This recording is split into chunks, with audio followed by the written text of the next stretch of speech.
Hello, everybody, and welcome back to another episode of the LA Poker Roundup. It is November 14th, 2023, and this is episode 11. I am your host, Ty Dobberton, and as always, with my co host, Derek Kwan. What's up, everyone?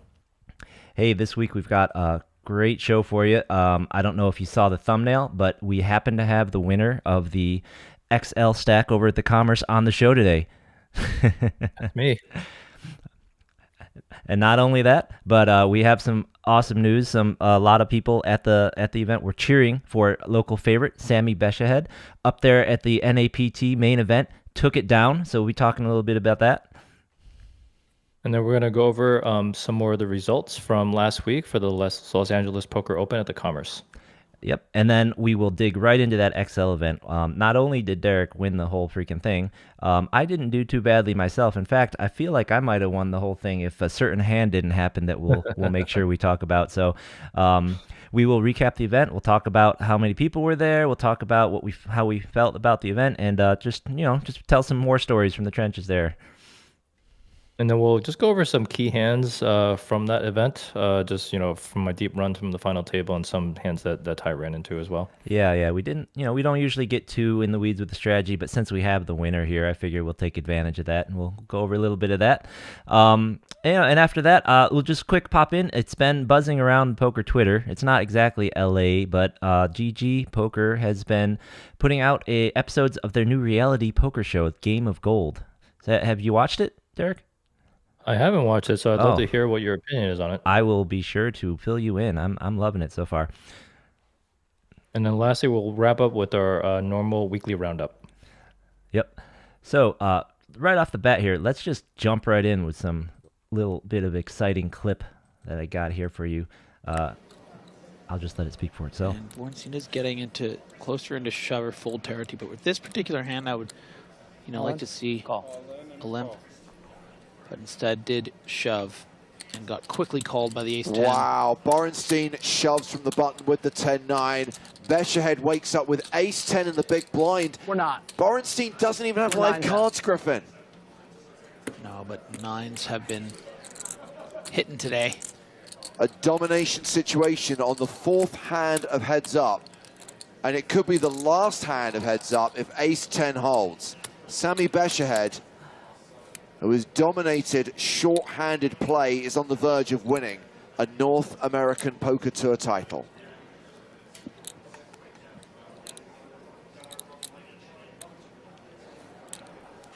And Sami thinking over there, oh, I deal so much faster than this guy. Can we just do this? Well, it's a king-10 tray flop. That doesn't change anything. The 9 is the card that Borenstein needs. There are 3 of them in the deck.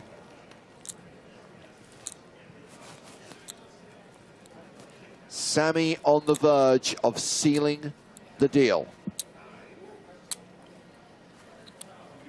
Ace on the turn, and it is over. Bam. Way to go, Sami. Yeah, I watched this end to end all the way from the first hand to the last hand, and he played absolutely lights out. Just incredible player. I still haven't had time to go back and watch the whole thing. I definitely plan on it. I was watching it a little bit during our tournament, but at a certain point I just had to turn it off because I just cared too much and I couldn't concentrate, so I had to shut it off. Yeah. Yeah, I got the day off on Saturday, so I just sat on the couch drinking beer and watching Sami play poker. It was a good Saturday. Yeah, rub it in, why don't you? Some people bagging right away on the first day. But yeah, Sami, as he mentioned, he's dominating short-hand play. Sami went into the final table with a huge chip lead. Well, not a huge chip lead, I'm sorry. With a big chip lead and a large separation between, I believe, first and second were not too far off. It was like 12 million and 10 million, and then after that it dropped way off, I believe. I watched the little section that I watched. He had a little bit of a misfortune. He lost the chip lead briefly, but I believe it was only briefly, right?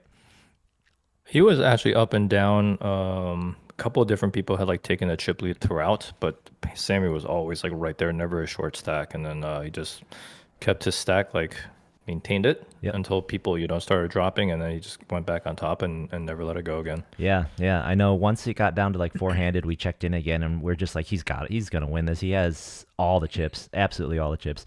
So, Yeah. we won't speculate too much, but what I do want to say is that we are going to hear a lot more about this and about Sami in general, because he will be joining us here on the Roundup next week as our very first guest. We're very excited to have Super Sami. exciting. Yeah. Super exciting to have him on the show.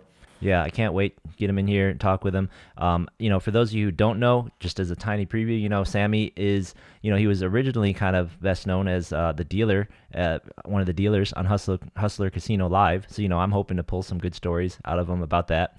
And, for those of us who've just been playing with him at the tournaments and the weekends here, he's the nicest guy, and he's just such a beast when you're sitting with him at the table. I can't wait. Yeah. Yeah, I love Sami. Yep. So, just other quick recap. I watched some of the interviews. I guess he drove up like very last second, late reg, for that event. He was ready to just drive up and drive right back. Understandably so, because he is, as it says, he's expecting his son to be born like any minute. His wife is 9 months pregnant, I guess. She is just she still made it up there to sweat the final table, I guess. But like, holy cow, what a month, what a year, what a run Sami's been having. All right. So we will save more of that talk for next week. In the meantime, before we, let Derek bask and gloat in his glory, let's see who else won this last week. Let's go over some other results from the LA Poker Open. Oh, and for those of you in the chat, I'm sorry, my windows are all messed up right now. Let me try and fix that so I can see a little better. Cool. All right, so we have Xander in the chat. Hey, Xander, we'll What's up, Xander? We'll talk Xander also. He made a pretty deep run in this event as well. Yeah, he was battling with all of us.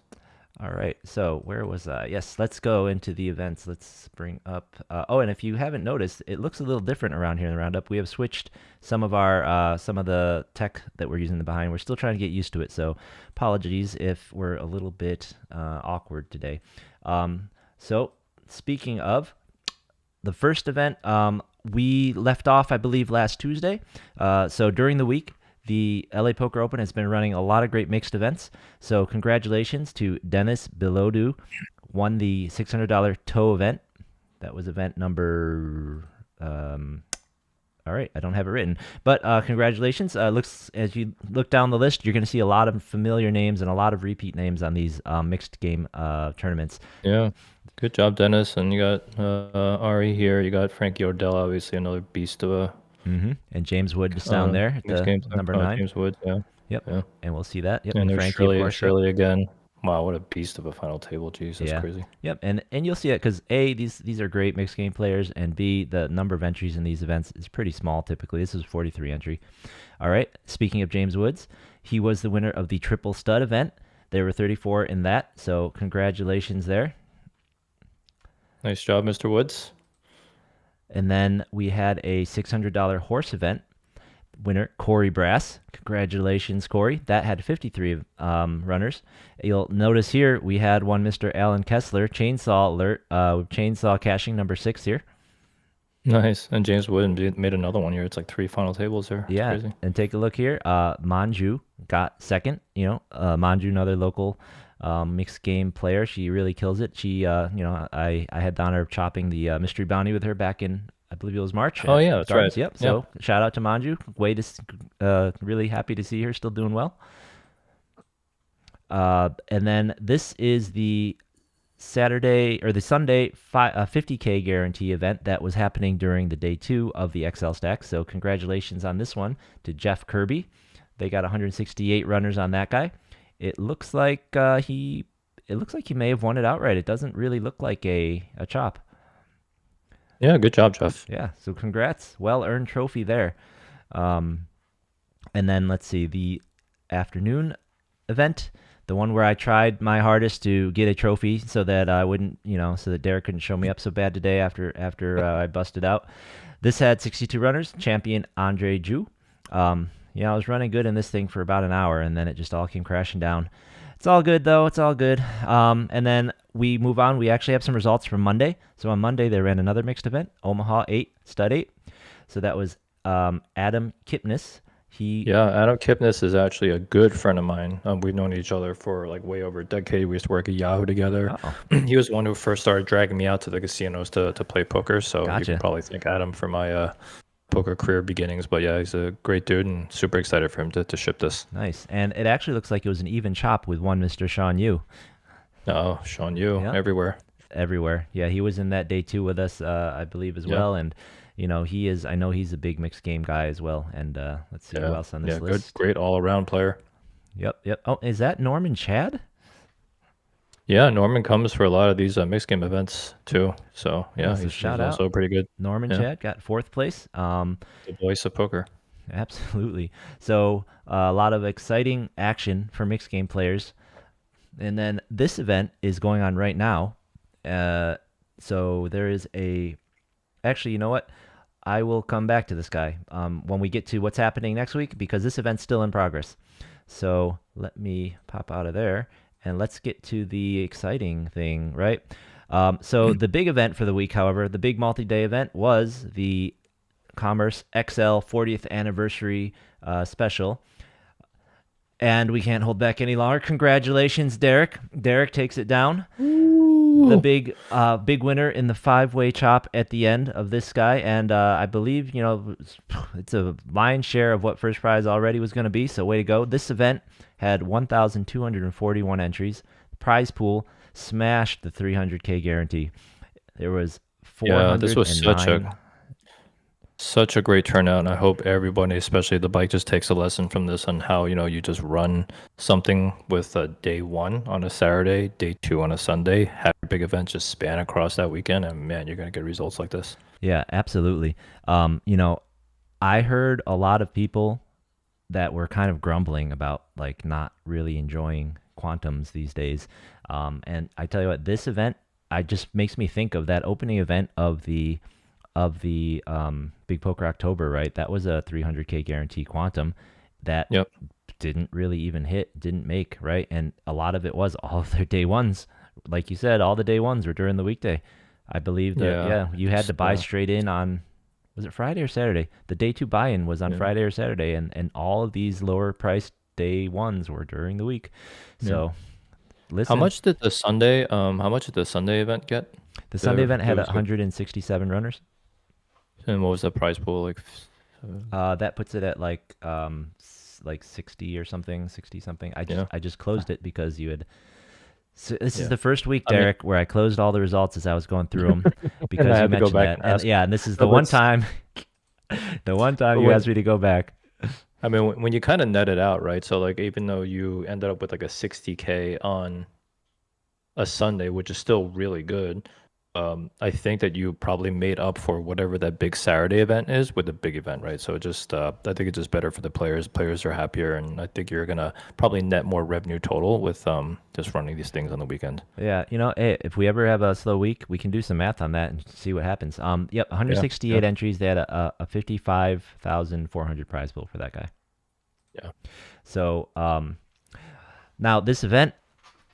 Congrats to Derek, but there were a lot of, really, I want to say heavy hitters of the local field, right? A lot of the guys that you see every week, a lot of the players that we really respect, a lot of really great players did pretty well in this thing. I mean, there's Derek. As we said, our buddy Fausto, Blueprint Coaching over here, final tabled, right? There were a couple others in the final table who, may or may not have their names right in here. And Fausto made this ridiculous play where he value bet ace queen high and got called by ace jack, and he flipped over his cards as if it were a value bet. And I was like, you flipped over your cards like that was a value bet? And he said it was. That's beautiful. And he was super proud of that hand. But I mean, Fausto is a really, really good player. Fausto's a sicko. Fausto is such a sicko. If he has chips, is at your table, it's just like you're gonna get better or you're gonna get out. I made it to 16th. Good job, I'm Mr. Ty. Very proud and upset about that result. As we said, friends of pod in the chat right now, Xander made it to 18th. Good job, Xander. Final 2 tables. up there with the heavy hitters, man. Yeah, way to go. Final 2 tables there. Rob Gill, another like super grinder. Yeah, Like this guy's Rob is good. another one of those guys who's constantly finding big stacks and final tables in these events. Yeah. Sofia Aggressive player. Sofia Umerova, I believe she back-to-backed quantums earlier in the year. Maybe it was last year, but I'm pretty sure it was earlier in the year. She back-to-back got the top chop. Beth Hall, as we're always reading her name off, she made it to 23rd, final 3 tables, Yeah. And that's, we're just talking the final 3 tables here. So this was a great showing, great event, fantastic event. I really feel like these kind of $300 to $600 multi-day events are really kind of LA's wheelhouse. The players come out for them. We fire lots of bullets. I just want to point out one more name because I don't know. I feel like this should be a segment. Like, they do like, what's bothering you, chainsaw. They do whatever. I feel like we should do a Bill Klein update on the week. I saw Mr. Bill Klein was in this thing. He cashed, he day two'd, and you know what? As soon as he busted, he went over there to that 50K. So yeah, for the love of the game, man, this guy. Yep. So that's your Bill Klein sighting for the week. So I feel like this is a great price point. People get really excited about these big prize pools. They really get excited when it feels kind of fair for everybody buying in for that same amount, something that's somewhat affordable. And you know what? I kind of feel like how awesome these top final couple tables were. I did not queue up the picture, but when we broke down to 3 tables, that table with you, me, Fausto, Xander, another person with tons of chips, it just felt like, holy cow, I was not expecting to be hit with this yet. But at the same time, it was really fun. It felt like a home game almost, right? It did. It was no love lost between all of us. We were really going at each other. So absolutely. It was a good table. Yeah, I was definitely grumbling at Fausto within 3 hands. So we had, but I really kind of think that a lot of that was a result of the structure. I think this is the first really big field tournament that DJ's done this roll back the blinds thing successfully on. And I say successfully because I think the last time they did it, you didn't cash. You rolled, you hit, it was, you hit the mark. Yeah, that's right. The last time he tried it, the day was playing you were playing to a level and then rolling back, not playing to cash and then rolling back, right? So this time I feel like it just worked so much better, and being able to do that gave us so much more play on day 2. And it was it was, I don't know, it was amazing. What did you feel about the structure? Could you feel the difference in that structure, and how did that affect your day 1s and day 2s? Definitely the beginning. I mean, the end of day 1, we were getting a little short, obviously. Beginning of day 2 was amazing. I mean, it felt like we were playing like a 1K tournament. Obviously, as we went a little bit further along, I think the average dropped down to about 20 BBs, so we're all under a lot of pressure. And I was actually commenting to Fausto, I was like, yeah, I can't believe that we're at a 20 BB average right now. And then he sort of reminded me that we were playing a $400 tournament. I had almost like forgot that we were playing a $400 tournament because it felt like so well structured up to that point, but it made sense to be at 20 BBs, like deep in a tournament like this. So yeah, towards the end, it definitely felt a little bit more like pressury because everyone was like so awkwardly stacked. But overall, it was a super well structured tournament for $400. And we actually finished at a decent time, Yeah, you finished around like 8:30, 8 o'clock or so? Something like that. And that was with adding 2 hours worth of levels to it. So the average stack going into day 2 is around 400K, right? So blinds were 6,000. I mean, that means average stack was what, like 65 bigs or 60 something bigs or something like that? Yeah. I mean, that's incredible. Yeah, That's my kind of pitch on it once we started playing it, really what it felt like to me, it kind of felt like all of the good parts of a quantum structure without the bad downsides, right? I mean, they did have a double bag bonus, but it was not a full, 10 times the prize buy-in, and very few people did it. I think they maybe only had a handful, maybe 2 or 3 people who even went and did it. And starting your day 2 with 60 big blind average, wow, it was amazing. No one at my table, we had someone at my table who had a quarter of an average stack, like under 100K, and not a single person at my table busted for probably 3 levels. It was pretty incredible. I remember that. I remember you were telling me that. It was crazy. Yeah, it was fantastic, and I think that's fantastic. Typically, I don't know if you remember, but typically on big multi-day commerce day 2s, as soon as the tournament starts, and then for about the first hour, there's just a line from the payout desk all the way around the entire room, right? Yeah, And that's right. They didn't do it that time. Yeah. yeah, if I recall, one of the first times I played with you, I think we both just bought into the afternoon tournament without even cashing out because the line was just Yeah. too long.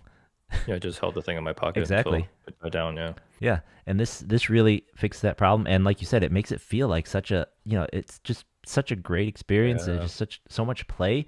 If there's anything we can do for the end of it, that would be amazing. But even if they didn't, it's still such great value to be able to play so deep.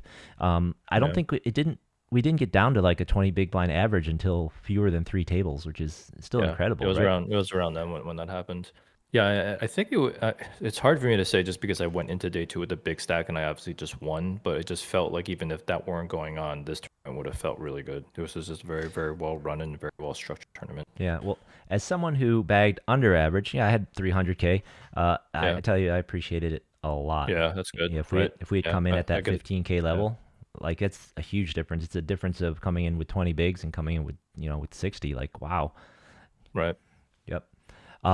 So I don't know. I think kudos to DJ and kudos to Commerce for putting that 300K on it and for smashing it. I really hope that coming up this next week they see a lot more success with this main event too, and then moving forward. So this is a great sign. I thought this was a great sign because Big Poker October did feel like it was kind of losing a little steam for some reason. Yeah. Yeah, I'm really looking forward to that main this weekend. If this is 400 was structured so well, I just can't wait to play that one. Yeah, we'll have to take when we get to it, we'll take a closer look at that structure and see. I haven't taken a really close look at it yet. Yeah. All right. Well, let's talk, let's just talk our experiences then, right? We both, I think, we both tried to get in there on the Fridays day ones. You were successful on that second bullet. I put in third. Okay, third. Phew, that makes me feel a little better. I put in 2 bullets into both of the flights that day and did not make it. I tell you, I felt like I was running terrible that day. I think like 3 of the 4 bullets, it's just like get it in with the pair over pair and lose, get in with the pair against 1 over and lose. And it was just, I was feeling like I wasn't going to make it. But the fields were great. The fields were, I saw you put up a funny little tweet, I think out of frustration at the time, right? But let me see if I can find it. But yeah, what was your experience that first day? Yeah, I mean, I think you came to my table. When I was already pretty tilted by those players at my table, to be honest with you. And then that second table, the second bullet is when that crazy, it was under the gun raise, under the gun 1 call, I 3-bet, and the next person flatted with 3-5 off. It was just crazy. Like it's just these are the type of players that come out to these. So I'm just gonna tell you, you just you got to get out there and play these, man. Yep. These fields are just amazing. Yep, I found your tweet. It's not amazing when it's not amazing when you lose, but it is. It's still amazing that players are still playing like this, right? It's just gonna be punting chips to you left and right as long as you don't get lucky. So the pre-flop action you put in your tweet was under the gun raises, next guy calls, you're the very next guy, you raise, and the guy after you, why not? He calls with 3-5 offsuit. 3-5 off. It was, and he ended up turning a straight. I had flop top pair and jammed. It was just silly. Yeah, I mean, I'm not gonna lie. I'll do that with 3-5 suited in level 1 or 2. So, but I'm guessing that was not the situation. I'm guessing that wasn't the situation. But yeah, it was. Yeah, these fields are always great to play in, and then especially when DJ designs it so that it's really well structured, it's going to obviously be more of an advantage to the more skilled players. Yep. So what about day 2? Did you think there was any, or I'm sorry, let me tell you, you weren't in that one. So another thing that was really awesome to see is I haven't seen this since the LAPC tournaments, when people are always super excited to do LAPC in January, but that Saturday of flights, the morning and afternoon flights, they were huge. Oh, no kidding.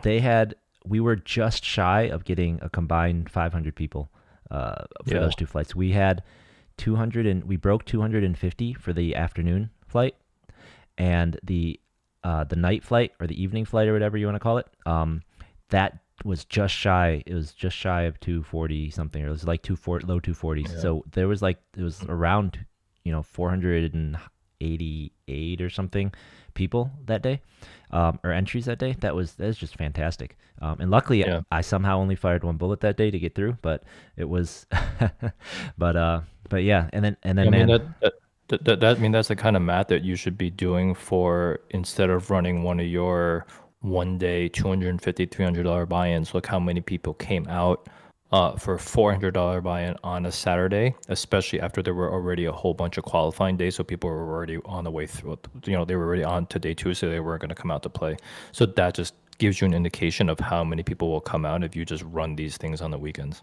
yeah, and every flight during the week, like you pointed out last week, they started at 3 p.m. Reg was open until 6:30. They got a decent number of people in every flight. Honestly, in every single starting flight, they got around 100 people during the weekdays, and then Friday, Saturday just knocked it out of the park. They hit the guarantee part way through that first flight on Saturday, and after that, it was all just bang. Yeah. So yeah, DJ did a great job setting this up. I mean, this is just a logical schedule, right? I mean, everyone should be doing schedules like this for tournaments. Yep.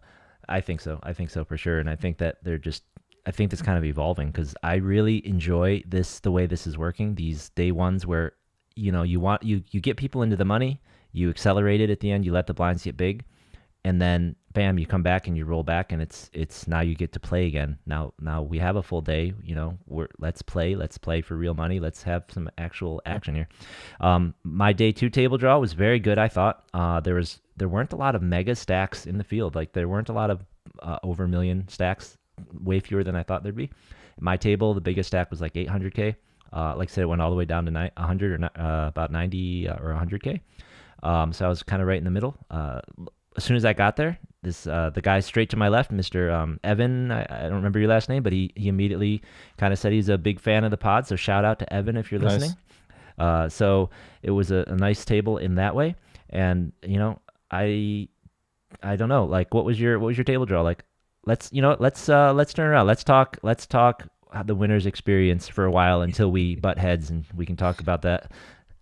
The first table draw I had on table 2 was really good. It wasn't any regs at all. I had the big stack at the table. I also didn't just play out of control. I felt like I was just going to try to play patiently throughout the day. And that was mostly what happened, just because the structure allowed me to not have to rush or anything, and I just could kind of wait for people to make mistakes. And I was getting like decent hands. I wasn't like running super hot or super poorly. It just felt pretty good. But as we got down towards the 20 big blind average, especially when it was late in the tournament, you could really feel like the pressure, because you were already under pressure to try to get deep, try to get to the final table, try not to make many mistakes. At the same time, you're now feeling like that shorter stack structure from everybody. So it was really quite an experience. It's like a thrill. It's really stressful when you're in there in the moment, but it is really a thrill to go deep in a tournament like that, and obviously go all the way to the end and win it. So you started the day with about 650K, if I recall, right? Yeah. Yep. How did your stack kind of movement go? Would you feel like you were chipping up all day, staying kind of above your table for the most part, or was it kind of a really up and down? Was it kind of how do you feel like it went? I went from 650 up to like 1.3 without doing anything too nuts, just putting a lot of pressure on people, and then I ended up like punting on 2 different hands. One where I decided I was gonna jam top pair over an under the gun razor from like after the flop, and he had aces. I lost a really huge pot there. But it was just such an unnecessary move. Fine. Yeah, it was such an unnecessary. Well, I didn't, because the other player who folded also had Jack 10, so I had many less outs. Oops. So yeah, that was a big punt that lost me like 600K, and after that I tried to bluff somebody off of a 4-liner 2 straight, and he pretty much snap called me, so I don't know what was going on there, but but then after that I was able to I was actually able to like slowly recover it back, and then I had a couple of lucky hands, especially also the lucky hand with you when we get down to 16. Yeah. And then a huge hand that happened like when we're getting close to the final table. But right, a lot of things just let's talk. Let's pause at about 3 tables. So for my run, I had a slightly different chip experience. So like I said, I started around 300K. I actually couldn't win a hand for the first 2 levels, knocked me down to around 150, which is great for the structure because I would have been out. I think I would have definitely been out. Yeah. But starting around there, from there, I was able to pretty safely just chip my way up to, up to around 500 or 550 or so. And then after that, I got a couple really lucky hands where I actually had 2 double KOs. This picture that you put up of us, was actually pretty much right after the first double KO, I believe. You see, I got some decent piles there, but I got into 2 lucky spots. The first one, I had a short stack jam under the gun, another short stack rejam, and I wake up with queens. So that put me up. Nice. That put me up nicely to about just a touch over $1 million. And then I had another interesting one where a player who came to the table, as they're breaking tables, he came over to our table with about 120K, which was nothing at this point. It was probably 8 bigs or something, 6 bigs or something. And he ran that up to almost $1 million. Like Wow. He tripled and then he doubled and he doubled in all back-to-back hands, Wow. So suddenly there's this guy. I don't know much about him except he was short. He was pushing in with a ton of cards. I'm in the small blind. He opens a medium-ish short stack, jams. So probably someone with like 350, maybe 300K. I looked down. Actually, it was less. No, he was a pretty short stack. It was about 200K. So I looked down. I have ace king suited. I definitely play. I'm like, do I raise? Do I whatever? Trying to think if I'm going to be out of position on the really big stack, the 1 million guy. I'm deciding, well, if I'd like to get all in with him, but I don't want to do it by going all in and having him call because then I'm dead. I also don't want to have to play a huge pot where I just raise to 400K and he just calls. So I actually just decided to flat there and see what happened to see if I could get him to try and push me off. But unexpectedly, the big blind is the one who did it, and that person jammed for like 700K. So I inadvertently trapped the big blind really badly and was able to knock those guys out as well. So I actually catapulted up to almost 2 million at that point when there were still probably about 45 people, 50 people left. And honestly, from there, I was still kind of rolling, if you remember. I think I was one of the chip leaders or tied for the chip leader from about that point, from maybe around 50 people till about when you saw me make that big bluff and miss that. We can talk about that hand a little bit in a minute. So that was probably around 25, 24 people. So, maybe that was a bit of a mistake, but I was definitely still in it, and I'm definitely still mad at you for drawing out on me and the hand we're coming up on. So, yeah, it was a great structure. When we got down to 27 people, like I said, I should have queued the picture up. I don't think I saved it on my Twitter. I put it up in our Instagram stories, but Fausto probably has it. But yeah, our table draw for 3 was crazy. It was me, you, Fausto, Xander, and then someone, the other person who's probably tied for chip lead with me. So we each had about 4 million. Me and the woman whose name I don't remember. I'm sorry, and the one I said had the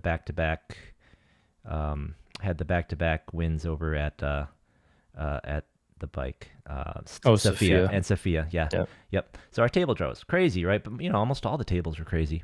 So yeah, at that point, I guess that's the last interesting, strategically interesting hand I played, and then maybe we can go over some of your hands. Yeah, you know what? Most of the day, my hands felt pretty straightforward. I was obviously just pressuring a lot of people off of boards that didn't seem to match what I felt their ranges were. Got check raised off a bunch of hands I would just folded. So there wasn't really a ton of interesting hands. The one big hand that I actually spazzed on was I think we were down to around maybe 40, 35 people. I had raised a button with a7 offsuit. A pretty good, very aggressive player on my left raised the small blind, and it folded back to me, and I think we started the hand about 25 BB effective. He had me covered by a little bit. So I basically just jammed the ace-7 off, trying to blow him off, maybe an ace-10, king-queen type of hand, and he snapped me with jacks, and ended up turning an ace, and that, really turned around my tournament right there. That was a really, really, really big hand that went in my favor. Obviously, it's not something I would do very often, but that is something sometimes where, against good aggressive players with some history, there's a lot of 3-betting that we've done between him and I. Yeah, just one of those things where I kind of took a shot at it and got pretty lucky. I'm even more jealous and annoyed at you. If you recall, one of my quasi punts was ace-7 suited versus jacks at that when we were down to two Actually, I tables. was gonna say something to you, but then it was just at that point I was Yeah, like, that well, would let be me just quite a let you- needle. It's like, Yeah. hey, remember that time that you raised and Yeah. called off against jacks I was with like, it worked for ace-7? me. Yeah, yeah. And remember how you spiked an ace on the flop? Yeah, that was, and then how he hit a jack on the turn. Yeah, it's just like that. Only there was no jack, and I won the tournament. Thanks. Yeah, yeah, that's exactly right. Yeah, then obviously, when it got down to you and I on the other hand that you're showing here, we're down to 16 people. You had about 12 BBs. You had me covered by basically one I think big it was blind at two that big point. blinds actually, because after Two the big hand, blinds, I yeah. had exactly 2 big blinds. Yeah. Okay, Oh, and yeah. by the way, Frank's in the chat asking you where's everybody's bag. So before we hit that, just Frank wants a bag because as you see from this text exchange, Derek promised a bag in exchange for winning a tournament, and I guess Frank thinks he's also entitled to one. Unless this was Frank. Was this Frank? I don't know, Frank, was this us? This was my wife asking me for a bag for Christmas literally the day before this tournament happened. And I do feel like she has some sort of magic psychic powers to get me good parking spots and stuff like that, randomly. So I was telling her to channel her Jedi magic tricks to help me win a tournament and then end up shipping this. So we'll just see what happens with the next one if this really is going to come true. But yeah, I don't know about bags for everyone. That would be a little too much, Frank. Yeah. I'll get you a beer though. Oh, you heard it right here. You're good for a beer. All right. Yeah. So back to our hand. So there was a you put up a poll.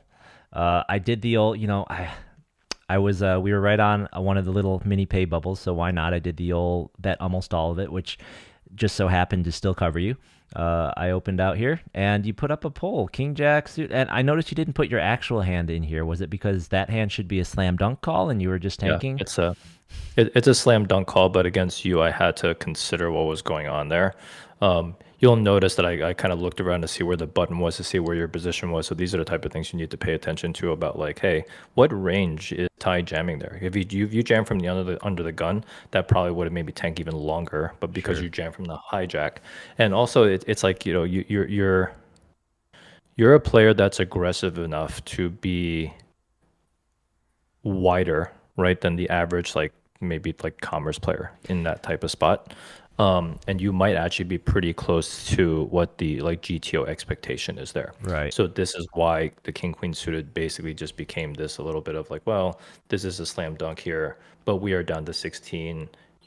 Are you really going to do this with a couple of big stacks behind you? So I had to think about all that, but then at some point I was just this is ridiculous. I'm never folding King Queen suited, so I just put it in.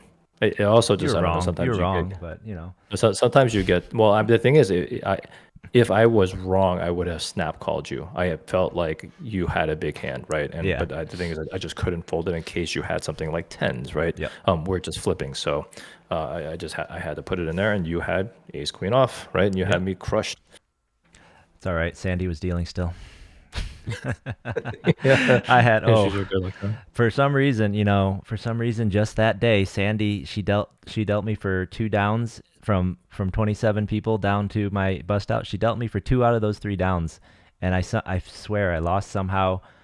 I think I lost over 5 million chips while she was dealing, because during the 20 minutes she didn't deal, I won back 2 million. But it's not her fault. But wow, some days it does feel like it, right? But no, of course, yeah. I think you have to call there for sure. Yeah. I don't think I jam wide. In fact, I may still be a little tight, but your average $400 player or your average commerce player is going to probably be jamming so tight, right? So I think you're definitely right there. If it's a slam dunk, then you got to still call, right? Yep. And I couldn't remember if I was in the hijack or 1 out, but it was definitely, I think it was about there. I mean, I couldn't remember where the empty seat was basically when I was trying to remember if that was perfectly accurate. But I do remember you were in the 3, right? And I was in the 6. 6. You're in the 6. Yeah. So, nope, GG. It's fine. My wife's pretty mad at you, but I'm over it. I'm over it. But I am a little salty though that all that luck is exactly flipped, that you got your A7 through on the jacks though. That, because I thought that was going to be my turnaround hand to get me back in it after the big bluff, right? So Yeah, so let's, why don't I talk about my hand one real quick, and then if you have any hands you do want to go through, if you have one hand to go through or something, we can do that. So let me bring up this guy again. Like I said, I don't have a good hand recaller or anything, so we'll just talk through it, and at least I can show you what cards exist by putting this out here. And if you want to help, if you want to throw in any of your thoughts on it as well, I tried to kind of look it up, and I feel like I was in the right ballpark, but just slightly off with certain, basically I think if I was going to play it this way, it's a viable way to play it. I should have just went bigger on every street. But aside from that, the idea was all right. So let me go. Okay, cool. I am on this. Oh, I thought I was on our faces longer. I think I've just been on my screen here longer. So I was in, I believe I was +2. I might have been in the low jack with queen 10 of clubs, opened. Folded around to the big blind. Big blind called. I'll put it in their hand just because that's how this works. But big blind calls. Who knows what they have? Flop comes out. Jack 8. Jack 8. I think it was like a 4, roughly. You have to click on the board. Oh yeah, I'm sorry. Yep. Sorry. Usually after 2 hands, it goes straight to that. All right. So flop comes out. I believe it was Jack 8-4. The Jack and the 8 are for sure. I think the other card was a 4. It was something small. Checks to me. I bet. So it was standard open. I bet. Basically I bet 2 bigs. So open for 2. Basically bet 2 on the flop. So it was like, is that a third? 1, 2, 3. Basically bet 30%. Yeah. Yep. So what do you think? I like standard so far. Yep. Everything's standard so far. So I thought that was pretty standard. I got a gut shot. I got an over. I'm doing better on this board for sure. When I looked it up, if I did it right, I think the actual recommendation though on this kind of board was to go a little bigger. You could go maybe 60%. And I'll admit when I put it in, I had a 6 instead of a 4. I wanted to switch it because I was pretty sure it was not as close to the board, so that could make things different. But it actually said maybe a 60% or 66. 2/3 would be better than 1/3 most of the time. 1/3 was still viable, but but in general that way. So she calls, and at this point I believe we're the chip leaders. If not the chip leaders, we are 2 of the top 3 stacks in the tournament. You guys were big stacked. Yep. We had about 4 million and about 40 bigs a piece, whereas everyone else had about sub 20, like 18, 16. I think you were around 18, I think, at this point, right? So she just calls.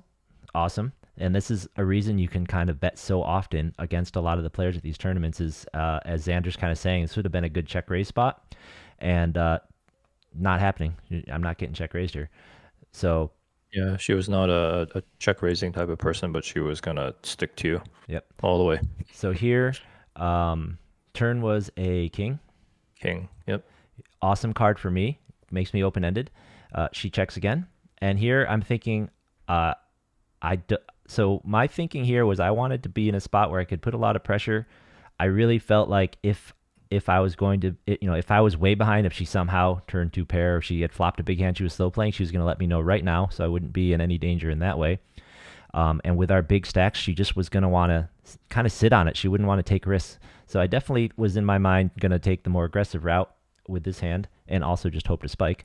So here I think I bet about 450 into what was now 1, 2, 3, 4, 5, 6, 7, 8, 10, about 1.1 or a million. So I bet just under half pot, like 40%.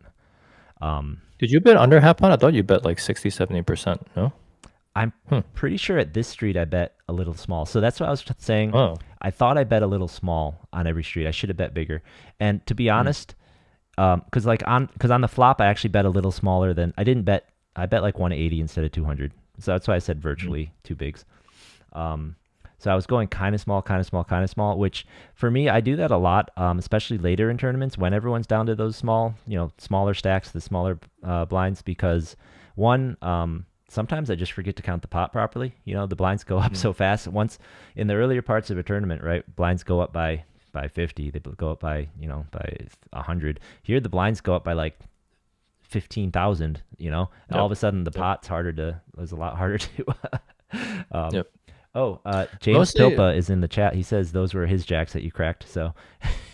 I'm sorry, buddy. You're a very, very good player, so that's the reason why I went in there. I wouldn't. I mean, A7 is just a clear fold there, right? So if you see me jamming A7 offsuit on you, it's respect, not disrespect. Yeah.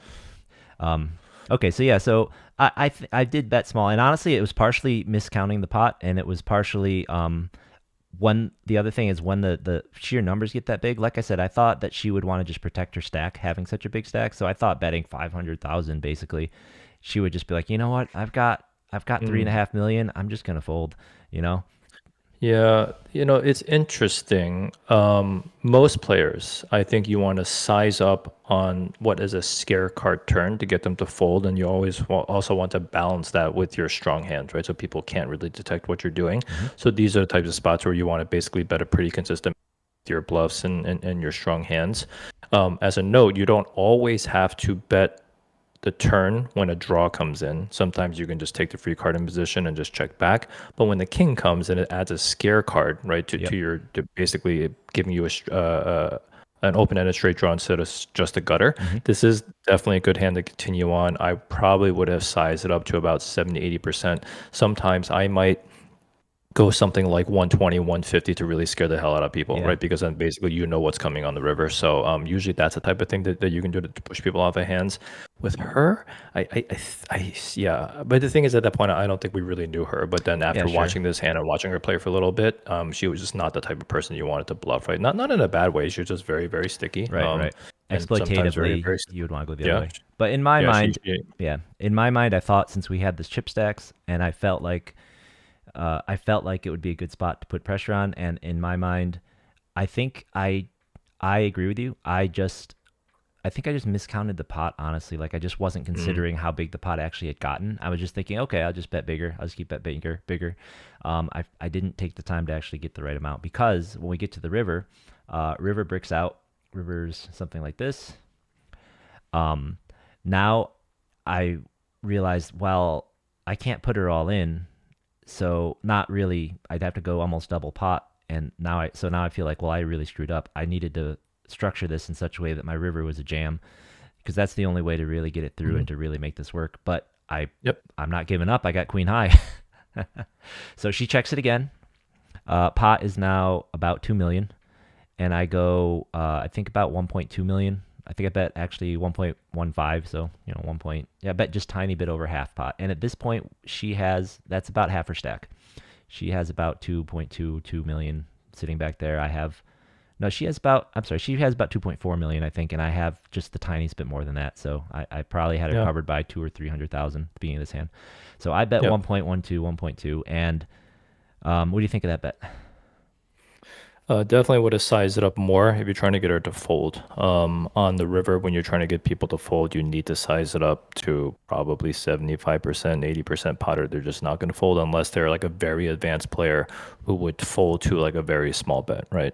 Like those type of players who are good and will fold the small bets, then you don't have to worry about doing something like that. But it's against most players, you definitely want to size it up. And just like you mentioned, think about your bet sizing on the turn, like starting from the turn. Like if your intention is try to get all in on the river with either a nutted hand or a bluff, you have to start your sizing there to structure it so you can get there. But on the river, I definitely would have sized it around 80-90%. But to be honest with you, if you had done that, you would have just lost more chips, because I don't think she was folding. Yeah, well, I 100% agree with you about the turn, and I think that was definitely a mistake I made. I literally just lost sight of the pot. I would have, in hindsight, it happens. Yeah, in hindsight, I would have done some math and decided if I could still get two bets in if I bet a little, like full pot or 110, or if not, I would have just put in the 800 on the turn, and then I could jam the river easy for like 1.6. Sometimes you get lucky by making a little bit of a sizing mistake, because you might have busted 25th. Yeah. Well, that is and that was another consideration. Like I said, I found kind of exploitatively that a lot of people, when we get later in this tournaments, they lose sight of big blinds as well, and they just see the numbers. So I can make a smaller big blind bet and it still feels huge. Especially, if I think that if she was a smaller stack, there's better chance this could have worked, because she would have been in all in pressure at this point. I could have been those 3 big blind bets would feel huge to someone who only has 15 big blinds, right? So I was left with about 1.5, 1.4 million after this hand. She tanked for about 3.5 minutes, and then she did call. She did tank for a very long time. Yeah, so I was trying to give somebody a sign to call clock on her, because I was about to, but I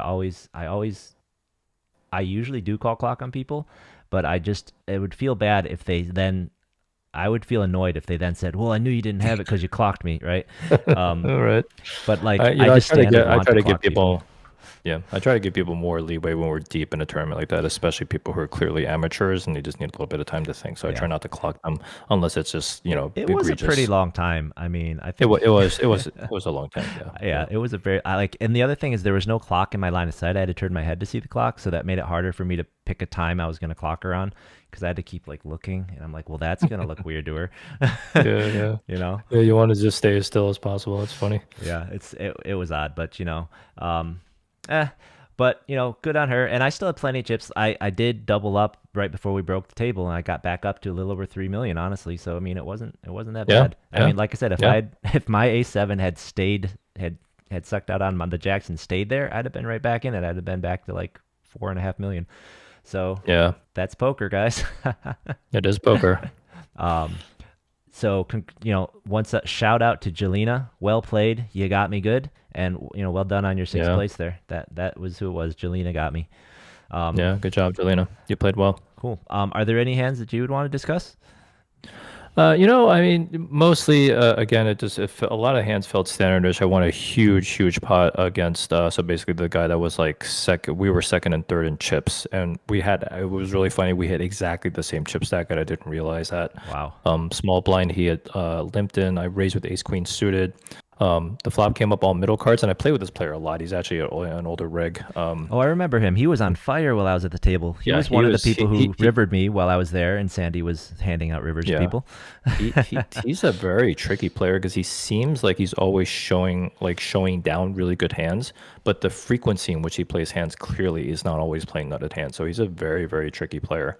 The flop came up just like all like middling cards. It was like 7-6-4 or something like that, and I ended up checking back because it just felt like one of those hands that would smash his range. And then the turn was a queen, and then he bet out about like a third pot. And there, I think it's usually a clear call, but in this again in a purely exploitative way, I really felt like he had top pair and I had him smashed. So I jammed. I just went for the jam, and it was such a huge pot, and I could just see everyone at the table just like, holy crap! What did you have? What's going on right now? He ended up calling with queen jack, and I won this humongous pot that put me up to 10 mil, and that really just carried me all the way through to the final table. What did you Yeah. have again? I'm sorry, I missed the beginning.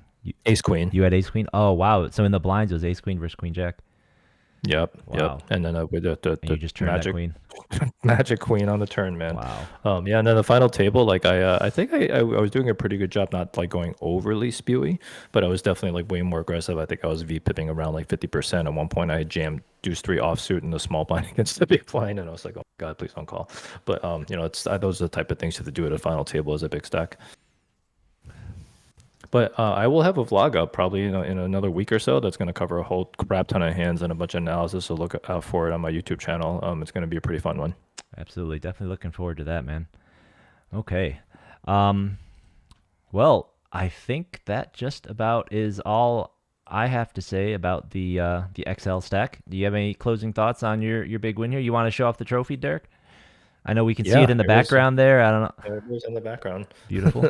Beautiful. These guys. Yeah, really nice trophy. But yeah, just again, kudos to DJ and Commerce and everyone for running such a great tournament. It was a lot of fun, super well structured, and again, really looking forward to that 1100 this weekend, or 1200 or whatever it is. Get out there and play it if it's in your bankroll. If not, play all the satellites to get in there because it's going to be a really fantastic tournament this weekend. Yeah, absolutely.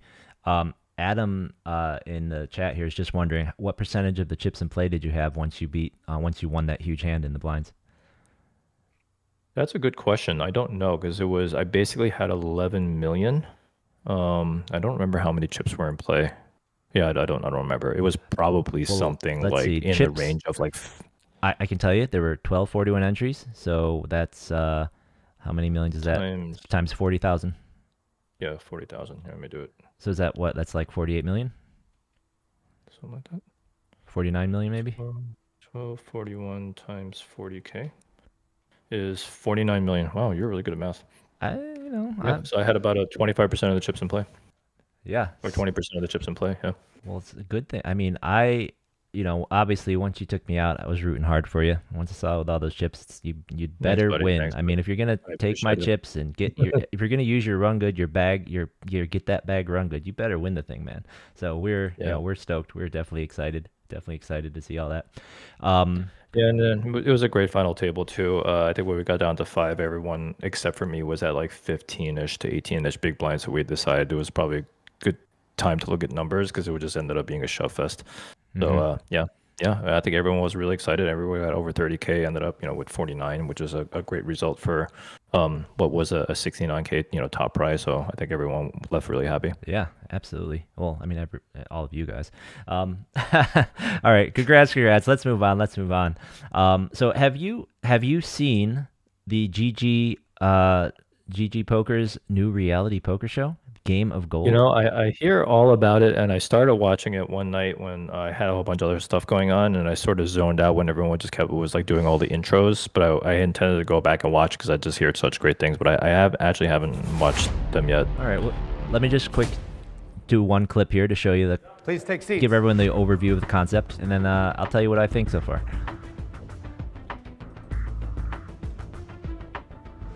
Welcome to Poker After Dark's Game of Gold.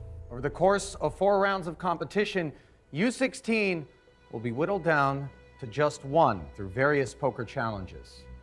That one champion will receive $456,000. The rest of you get nothing. I love it. Poker with the twist. This is needed. Okay. I mean, that's basically the concept, right? This is some sort of poker reality show, and they are going to go one person, winner take all, 400 and was it 56 or something $1,000? Yep. So the way they're doing it, they honestly, no one watching knows what the format will be or what the structure is going to be, what the challenges are going to be. They've only had 2 episodes. Like you said, this one they just introduced everybody. They have the whole. Let's see, do they have a picture of the whole cast, or am I going to have to? All right. Well, they have about 12 people that are really well known in poker, and then some people who are a little less known. Some people like, I believe, some of what's her name? Nadia, I think was her name, or something like that. Or anyways, you have guys like Dave Williams and Josh Araya, and obviously Fedor, Jason Kuhn, and then Daniel Granu, and then you have some other folks who aren't as universally known, right? So yeah, I see Andy Stacks in there representing LA, so that's nice. Yep, Andy Stacks is in there. The nice thing is that, that's what I kind of thought. It looks like, the prize is basically 1/10 or something like, or like 100th of the Squid Game prize, right? 456K. So the way the first challenge worked is they broke them randomly into 4 squads, and then they are going to play 4 individual sit and goes, where you get, gold coins are the points in this game, where each player gets gold coins based on your finish in the sit and goes with escalating payouts, right? So it's kind of like, like match play or whatever, like tennis match or chess match, where the higher, the later sit and goes are worth more. And the team that has the lowest combined coins after that whole team's going to get eliminated. So that's all we know so far. That's the first challenge. 4 people will be out from that. What's been really fun is that instead of like commentators, instead of people, people trying to, in true reality show form, like the host is just there to explain things. After that, the cameras are just on everybody. And what's awesome is that this is one of the first times that you get to see people who actually are invested in what's going on out there in the poker table doing the commentary, right? So you see all the different team rooms, and you see them kind of fighting about what the best play is, or fighting about, or cheering and sweating the cards with each other, and they actually care. And that's really fun. It's really captivating, actually. One thing that's been kind of commented out there on Twitter is that episode 1 seemed like a good mix potentially a good mix for like a newer player. There was the element of trying to find out who's on your team, sizing up the teams. There's the element of negotiating who's going to go first, what strategy we're going to take, because the 4th sit and go, the payouts are question mark. They briefly touched on their little interviews. I believe Kevin Martin and Dave Williams realized, hey, even if I need my team to win, it's better for me personally to be in the later sit and goes because I'm going to get more coins. And at the end of the day, we're going to split back up and there's only one winner. No, that's cool because poker players are very good game theorists. So I think this is actually cool watching them like figure out what the best strategy is. So that's super Exactly. interesting. So yeah, so I'm gonna go watch this. I yeah. wish they had taken more time, kind of picking that part apart. One kind of criticism is like all these teams kind of just fell into let's kind of go in a pecking order, let's like, oh, well, I'm the least experienced, I'll go first. You're Jason Kuhn, well, he in the ground, you actually flipped a coin, but but that kind of stuff, I think they need more of that because episode 2 was very, very just watching poker. We're just watching the sit and goes. We're watching their commentary, and I really like seeing the players root for each other and sweat each other and argue like if they did, like if someone were to punt or not, and just like being upset, not upset. One of the running jokes right now is Maria Ho is constantly swearing. They're saying there's a drinking game. You got to drink every time she says F, drops an F bomb. That's so funny. And one thing I thought of is in these reality games, right now it's all about the poker. They're trying to not get eliminated. But in these reality shows, there's supposed to be some betrayal and some backstabbing, right? I kind of wonder if or why not, or I would like to see, I would have liked to have seen if there was some way for the teams to try and secretly collude or, and at first I thought they should have encouraged it or made it like allowed, because that's another thing. Like this doesn't have to be real poker. It's supposed to be a reality show, like an actual reality show, right? Yeah. I kind of wish, so maybe this is too much, or maybe you can do it later. I kind of wish that if you're going to have teams, let them form secret alliances. And maybe this will happen when they actually do individual, right? Let people form alliances and keep it illegal in poker. And if you can somehow, maybe there are certain rules that if revealed or there's something, maybe they should add that. They could add that. If there's some way to do a gotcha where it's like, you call bullshit on someone, you flip the hands up kind of thing. If you get caught colluding, obviously it's cheating, you're out. But if you don't, that's kind of like, that's your secret alliance. Because in regular reality games, right, there's secret alliances. You agree to vote for each other. You don't. Survivor style. Exactly. And you do things to help each other win. You do things to cheat other people or to like screw other people over. You can do that in a poker game.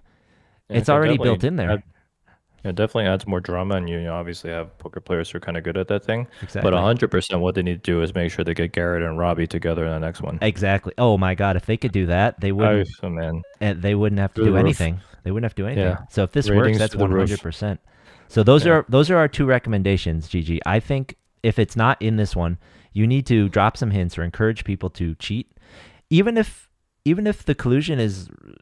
Because it's so hard to prove it in poker. Even if it's not like you'll get eliminated, just the fact that they have to form alliances with each other. And this is just like in all the board games I love. If I'm helping you and we're chip dumping to each other, and then all of a sudden it gets important, and now I'm bluffing you and you're folding because, well, we're supposed to be working together. I mean, that's fun. Yeah, that's like super prisoner's dilemma kind of stuff. Exactly. And that's amazing. Yeah. And that I think you could explain that to a non-poker person. Like, oh, these guys are working together against that player. So they're not, they're cheating, and then that person does something to beat that guy, and then that's pretty easy to explain, and that's a big like moment. So I want to see that. I think that we need more backstabbing in a poker reality show, not in real poker. In real poker, those people need to be banned forever. Obviously, yeah. But in a poker reality show, I think you sold me. I'm gonna definitely watch the first episode and finish it tonight. Yep. Yeah. No, I highly recommend it. You can definitely skip all the intros. Just watch the rules that they explain, because you already know who Negreanu is. You already know who Dave Williams is. You already know who these guys are, right? So just skip right to when they go into the rooms together and start talking to each other and do strategy. Is what I would tell you. Yeah. But yeah, definitely I recommend check it out. I think that they're experimenting with the format. I think anything they can do that can make a non-poker player want to watch it would be great. So, nice. So, what is coming up next week, though, right? What's coming up next week in LA? What's coming up next week in general? Luckily for us, we still have one more week of the LA Poker Open. Just like you said, we still have the main event coming up. Let's see. I have, and in the more immediate term, there are 2 more events happening before the main event starts at the LA Poker Open. The first one being the Bounty Multiplier that had its first day 1 on Monday. This is an interesting event. There's no guarantee, but it's a 2-day one event with day 2 happening on Wednesday. So it's the bounty multiplier, I believe. So I'm not going to spend too much time on it just because their other day just finished now. So if you're in it, you already know. And if you're not, well, you're too late. But I believe it's the same as the last one they ran, where all the bounties are on day 2 and they are all, X times bigger than a bounty would regularly be.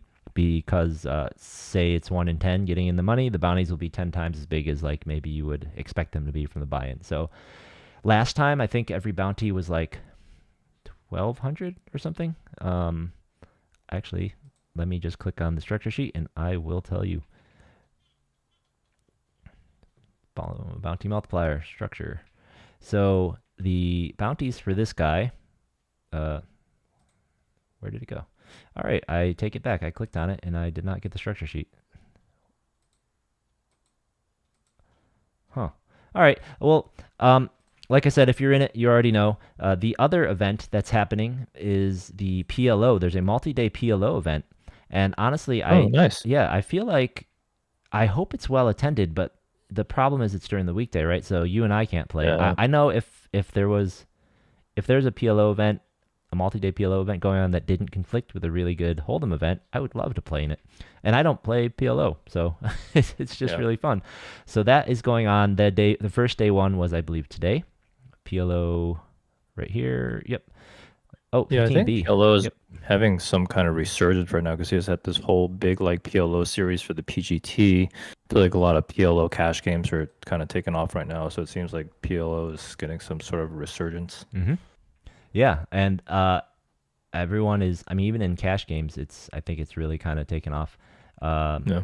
So that is day 1A is today. Tomorrow, day 1B, so another PLO day.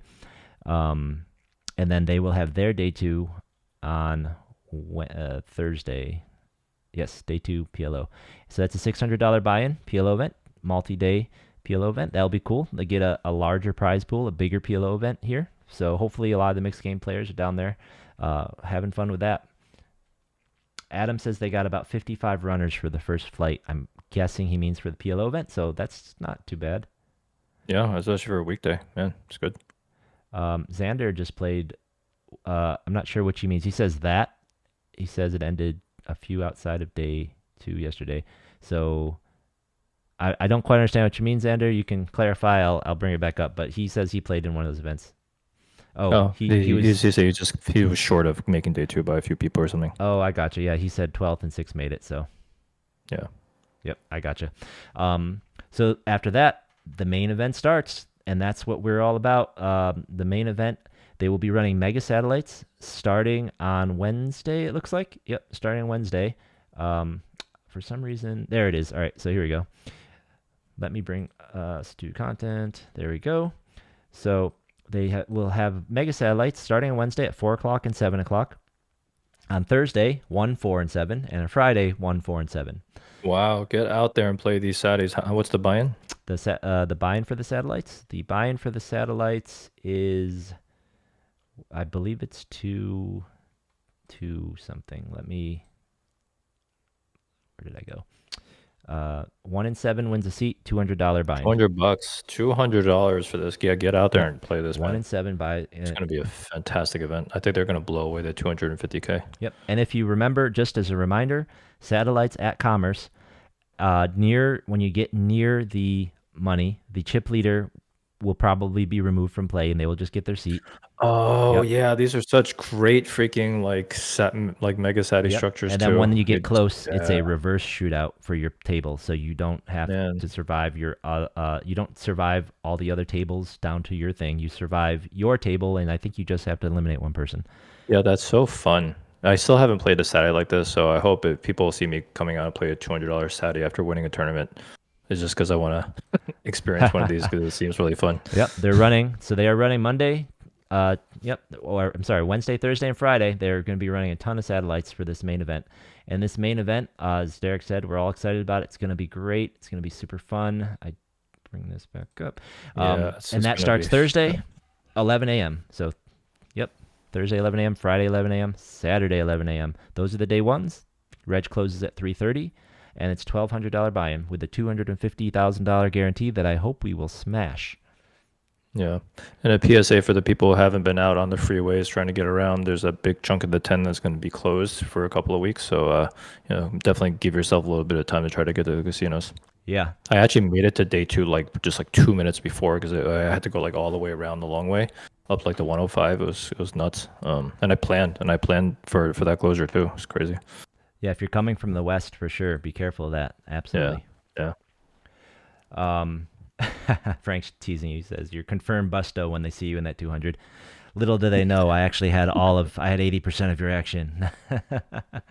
Not really, not at all. I'll sell action to the satellite. Let's go. You know what the real problem is that he won the tournament, but the bag he needs to buy is actually $80,000.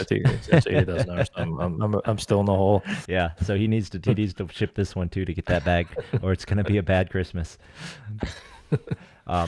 So one thing that's kind of interesting, I try to remember the scheduling, but I know for a fact that there is no WSOP circuit event at the bike this December. They didn't do it last year. They're not doing it this year because of the other events going on.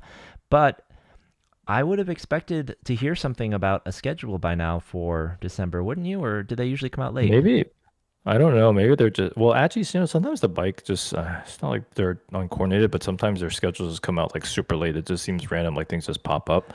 But I just do wonder if they're gonna have anything at all, because at WPT, it's just so many people are going out for it. Yep. But I wonder the same thing. So it's are we going to get their schedule on the weekend after Thanksgiving, and then they're going to say, oh, we're starting in 2 days, or are they not going to have a series? Last year the series, I believe, was pretty small. The weekday especially ones were not well attended. Yeah, I mean, I would probably, if you're going to run something, I guess it's run super lower buy-in, because most of the bigger buy-in players are going to be at a WPT. But I still think it makes sense to run something, because there's not everyone's going out there for the whole time, and there's some people not going out at all. So yeah, probably, for sure. Yeah.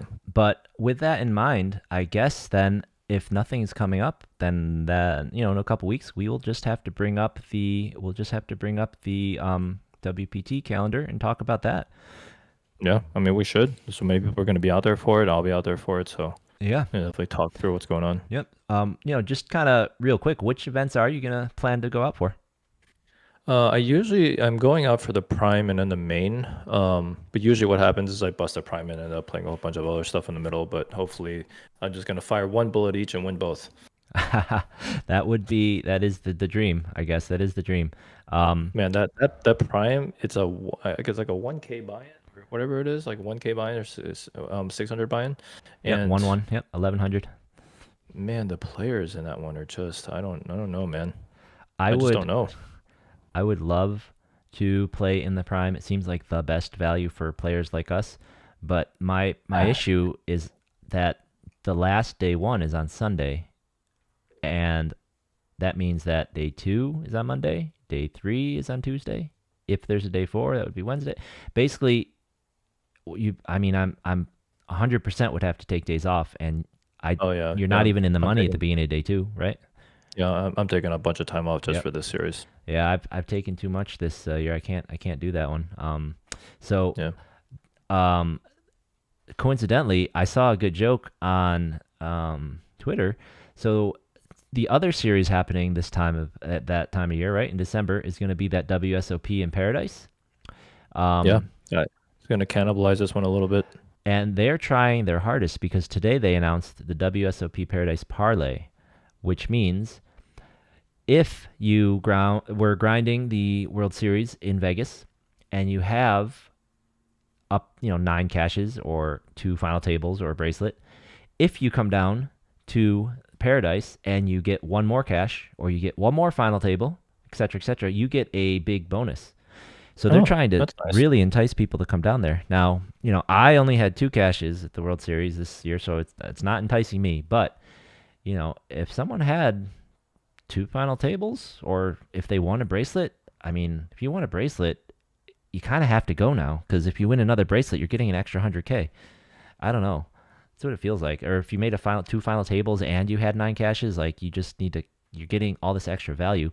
So the I don't know how many of us that affects here in LA in our terms, but the joke was, well, that just makes the prime even better because this is awesome. All these great World Series players, they get extra money, and now all of us playing the prime won't have to deal with them. Yeah. It's definitely a good incentive. I mean, it's still such a trek to get over there, but yeah, I mean, I'm pretty sure it'll incentivize more people to go. Yeah, no, all those really hardcore grinders, it's just they're trying to add that free money. So I think it just, I agree with the joke though. Like I just think it makes the win events, the lead up events especially, just even better because if all these great tournament players are out there, that just makes this even softer. Yeah, my experience with the Prime was it was just chaos. I mean, some of the players there were so wild, just unpredictable. Just doing really super spazzy things and kind of getting lucky. But then it's just when you bust, it's so tilting because you're just stuck for like an hour, like waiting for a seat. So I really hope that they get more rooms, get more dealers this time around to make the waits a little bit more tolerable. But it was like as soon as I busted a tournament, I was just like, oh, like the Ben Affleck memes. Yeah. Like, oh man. Yep. I feel you. So Xander's licking his chops at that first event, the $600 entry, 1 million guarantee. And I'll be honest, when I brought the schedule up, when I brought the schedule up today, I saw that looks like kind of a self-contained one ending on Sunday, or hoping to end late Sunday maybe. So I am actually a bit tempted. Maybe you should get off for that one. Yeah, I'm a bit tempted. I might look into what kind of lodgings or whatnot I can get up there, or Xander, did you get yourself a double room? We may have to talk. So I'm interested. So we'll have to take a look at that. But yeah, so that's very interesting. The main thing we're talking about is is the bike having a series? We will keep our ears out. If any of you hear anything, let us know. They obviously are, they have that history, as Derek mentioned, though, just dropping the schedule at the last second. So we'll see. And honestly, I think that hurt them a lot for a December series. Like, people make plans at the win, and then even if you put out a good event, they're not changing their plans. They have hotels booked, right? So yeah. Maybe you could use an operations person or something. I don't know. Yeah, I'm not sure what's up. All right. So I think that's it for this week. Let's just hit the roundup, shall we? Yep, let's do it. All right, let's do it indeed. So this week, for our weekly roundup, what do we recommend? Well, that's pretty easy. The LA Poker Open's going on. What do we recommend? We recommend, that's the one. if you can play on Sunday, I recommend you play some satellites and you try and get into this thing. Yeah, I mean, $200 satellite. It's going to be $350 probably. I think prize pool.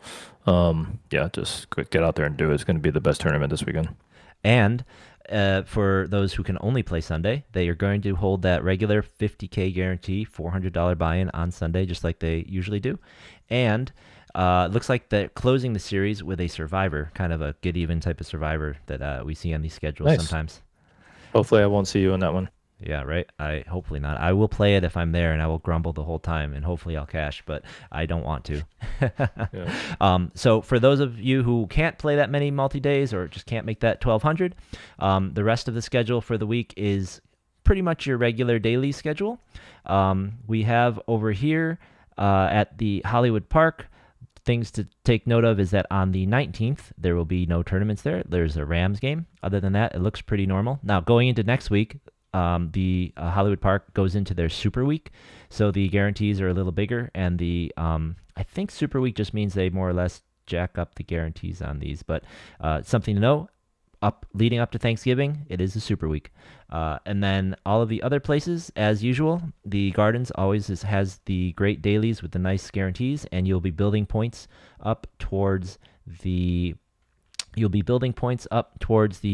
50K free roll that they're doing next for their next promo, as well as I believe they have a heads up winners free roll type of thing coming up, and all of their other promos. And Lucky Lady is also running their small dailies, and by small I think they're typically in the $100 to $150 price range, and those are all going on as usual. So that is what we have, but we all recommend, if you can, find a way to get into the LA Poker Open and get into that main event. It's going to be great.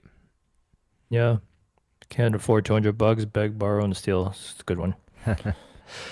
Okay, that is all we have for you this week. Thank you very much. Remember, please join us next week when we will have the Crusher, the best dealer player in LA, Sami, coming in, telling us all of his secrets.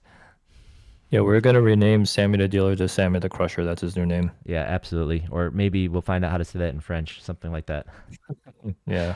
All right, guys. Thank you very much. That's all we've got for you. Until next week.